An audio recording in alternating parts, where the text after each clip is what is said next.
চট্টগ্রামের সাতকানিয়া উপজেলার বাংলাদেশ জামায়াতে ইসলামীর কর্মী মোহাম্মদ আশরারুর সন্ত্রাসী হামলার প্রতিবাদে কাঞ্চনা ইউনিয়ন জামায়াতে ইসলাম শাখার পক্ষত্তন বিক্ষোভ মিছিল এবং প্রতিবাদ সমাবেশ অনুষ্ঠিত হয়।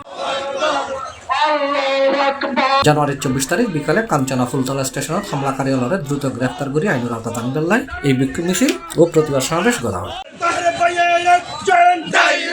সমাবেশত উপস্থিত আছেন কাঞ্চনা ইউনিয়ন আমির মৌলানা আবু তাহের, কাঞ্চনা ইউনিয়ন সেক্রেটারি জাহিদ হোসেন, মজলুম জামায়াত কর্মী মোহাম্মদ নাজামুদ্দিন, এছাড়াও কাঞ্চনা ইউনিয়ন জামায়াতে ইসলামী প্রচার সম্পাদক মোহাম্মদ ইউনুসের সঞ্চালনায় বক্তব্য রেখে হামলাত আহত জামায়াত কর্মী মোহাম্মদ এরশাদ, কাঞ্চনা ইউনিয়ন বাইতুল মাল সম্পাদক মৌলানা মুর্শিদুল আলম সহ আরো অনেকেই। 7 আগস্টের পরে এই শান্তি কাঞ্চনা অনেক শান্তি ছিল, কিন্তু কিছু বিয়া ব্যবসায়ী এবং কুচক্রী মহল্লার কারণে আজকে শান্তি কাঞ্চনা অশান্তি বিরাজ করছে। এই অশান্তির মূল রাজপুত্র মূল পরপুত্ররা আমলিগত হয়ে এই কাজটা হাতকে নিয়ে তথা কাঞ্চনা মৃত্যুল কাঞ্চনা এই সৃষ্টি করছে। ইনশাল্লাহ আমরা এই শান্তিপ্রিয় এলাকাবাসীর মাধ্যমে তাদেরকে মেসেজ দিতে চাই, আর যাই হোক এই শান্তিপ্রিয় কাঞ্চনা আর অশান্তি করার সুযোগ হবে না ইনশাল্লাহ। আশা করি গত 10 জানুয়ারি রাত প্রায় 2টার দিকে আমাদের জামাত কর্মী এরশাদ ভাই যখন মাহফিল থেকে যাচ্ছিলেন, তখনই ওর পেতে থাকা ওই সন্ত্রাসীরা অতর্কিত তার প্রাণনাশের চেষ্টা চালিয়ে তাকে মারাত্মক আহত করে।